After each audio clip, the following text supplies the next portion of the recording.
السلام علیکم ورحمۃ اللہ وبرکاتہ۔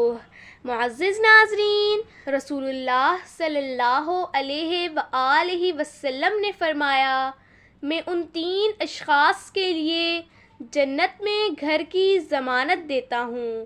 وہ 3 اشخاص یہ ہیں: حق پر ہونے کے باوجود جھگڑا چھوڑ دے، مذاق میں بھی جھوٹ نہ بولے، اور جس کا اخلاق بہت ہی اچھا ہو۔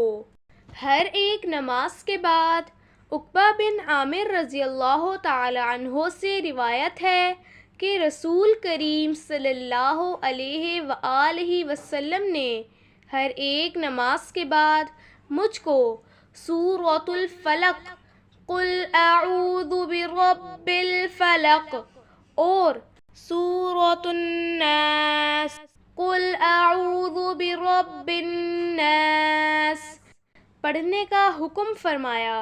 اللہ تعالیٰ کس سے خوش ہوتے ہیں؟ نبی کریم صلی اللہ علیہ وآلہ وسلم نے فرمایا، اللہ تعالیٰ اس شخص سے بے حد خوش ہوتے ہیں جو لقمہ کھائے اور اس پر اللہ تعالیٰ کا شکر ادا کرے، یا پانی کا گھونٹ پیے اور اس پر اللہ تعالیٰ کا شکر ادا کرے۔